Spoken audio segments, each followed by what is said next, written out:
Les fêtes de fin d'année approchent à grands pas.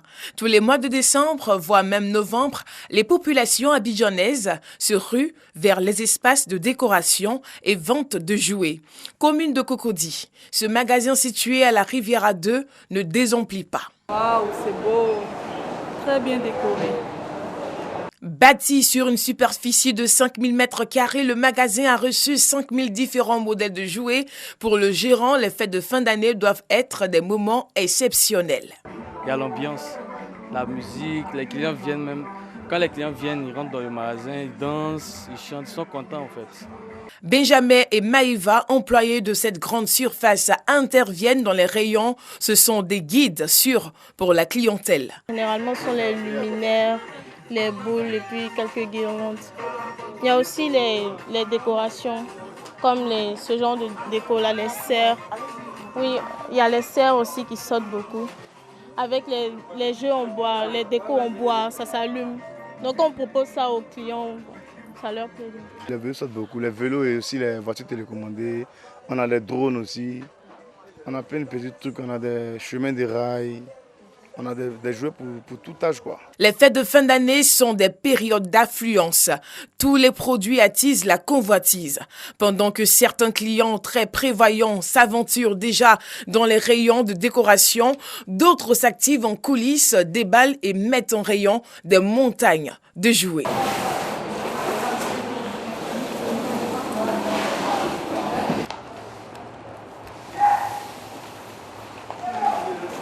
Période de bonnes affaires pour les commerçants, les fêtes de fin d'année font intervenir toute la chaîne d'approvisionnement, fabricants, importateurs, grossistes, groupements ou des centrales d'achat.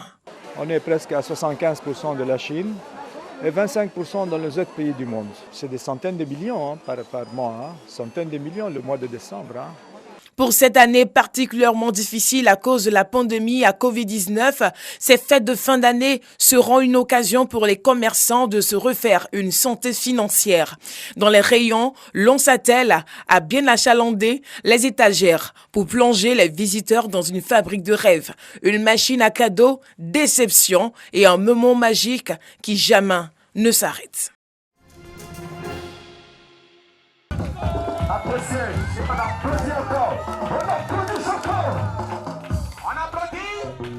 C'est déjà la Noël pour les pensionnaires de la pouponnière de Dabou. Le Père Noël offre à chacun des enfants un cadeau, une joie que l'on peut apercevoir dans le regard de ces enfants fragilisés par leur handicap. La pouponnière de Dabou est un établissement public de protection de remplacement qui, depuis le 17 avril 2015, accueille les enfants abandonnés et porteurs de handicap. Alors la mission de cette structure est d'accueillir les enfants et de leur assurer une prise en charge au plan nutritionnel, au plan éducatif, au plan sanitaire. Je voudrais donc profiter de votre micro pour lancer un appel à toutes les personnes qui nous regardent pour leur dire d'avoir toujours une pensée pour tous les enfants en général abandonnés et particulièrement ceux de la pouponnière de Dabou qui sont des enfants particuliers parce qu'ils sont tous abandonnés et porteurs de handicap. Cette action caritative, baptisée Caravane de Noël, est une initiative de l'ONG Les Bénévoles du Cœur qui fait, en plus des cadeaux, un don de vivres et de non-vivres d'une valeur de 3 millions de francs CFA à la pouponnière de Dabou. Les dons sont composés de couches, de pâtes alimentaires, du riz, des matelas, des savons. Dabou a connu quand même un peu de mouvement ces temps-ci et donc nous avons déposé notre valise ici à Dabou pour essayer quand même d'apporter un peu de joie. La caravane de Noël va faire encore des heureux ce samedi 19 décembre. Ce sera à la pouponnière d'Adiaki.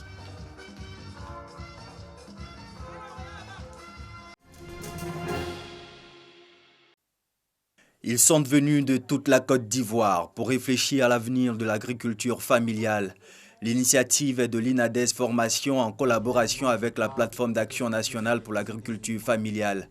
Selon William Masoko, chargé de plaidoyer à l'INADES, cet atelier de réflexion qui a réuni les représentants des comités régionaux de la plateforme PANAFSI, composée de producteurs agricoles, doit permettre de définir une feuille de route en vue de l'élaboration d'un plan inclusif d'action nationale 2019-2028. C'est une occasion pour les différents États de pouvoir élaborer et mettre en œuvre des politiques en faveur du développement de l'agriculture familiale. Alors nous voulons lancer la dynamique au niveau national pour sortir avec aujourd'hui une feuille de route qui va nous permettre d'aboutir ultérieurement à ce document-là.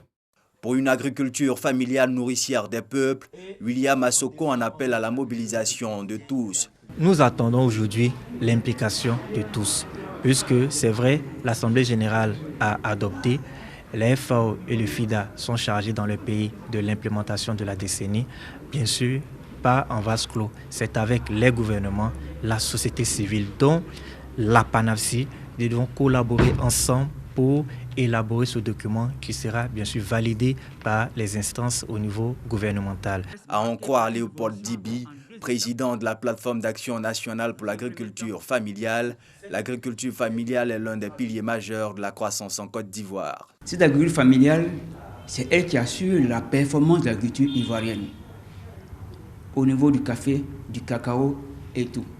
C'est elle qui constitue l'élément de base de toute notre agriculture. Pratiquement, c'est l'agriculture familiale qui permet à la Côte d'Ivoire d'avoir ses grands bénéfices et ses grandes performances. Et en même temps, comme c'est une agriculture qui est liée à la famille, elle nourrit toute la famille. Garante de l'accès à la nourriture, l'agriculture familiale permet aux paysans d'assurer l'alimentation de tous. Pour cette décennie 2019-2028, la mission, selon les organisateurs de l'atelier, est de relever le défi de l'autosuffisance en riz de la Côte d'Ivoire. Occuper sainement les jeunes par le divertissement, mais aussi les aider à être des modèles dans la communauté, c'est tout le sens de la 8e édition du festival hip-hop Enjaillement. Une édition qui a permis de sensibiliser plus de 2500 couches vulnérables sur la non-violence dans 6 villes du pays, Man, Daloa, Boisflé, Yamoussoukro et Abidjan. À l'heure du bilan, le commissaire général du festival dresse un tableau positif.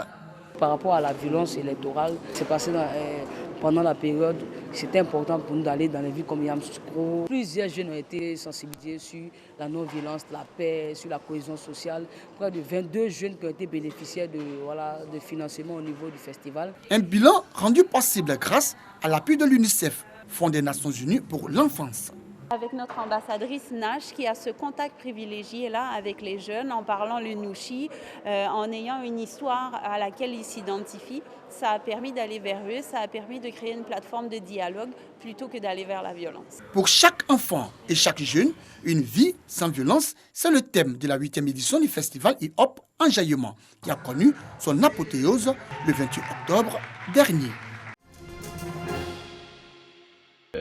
En réalité, les résidus de cette organisation. Pierre Biyoya, l'ancien président burundais au pouvoir de 1987 à 1993, puis de 1996 à 2003, est décédé des suites du coronavirus à Paris à l'âge de 71 ans. Il avait occupé aussi le poste de haut représentant de l'Union africaine pour le Mali et le Sahel de 2012 à fin novembre 2020. Pierre Biyoya avait été hospitalisé la semaine dernière dans un hôpital de Bamako où il avait été placé sous respirateur. Il a ensuite été évacué à Paris hier. En octobre, Biyoya avait été condamné à la prison à perpétuité dans son pays pour l'assassinat en 1993 de son prédécesseur Melchior Ndadaye. L'ex-président avait dénoncé ce procès et avait démissionné fin novembre de son rôle d'envoyé spécial de l'UA. Pierre Biyoya avait fait carrière dans l'armée avant de devenir président à la suite d'un coup d'État contre Jean-Baptiste Bakaza. Pendant son premier mandat, il s'était employé à ouvrir l'espace démocratique au Burundi, un processus qui va déboucher en 1993 sur l'élection à la tête du pays de Melchior Ndadaye, premier président démocratiquement élu du Burundi et premier Hutu à accéder au pouvoir.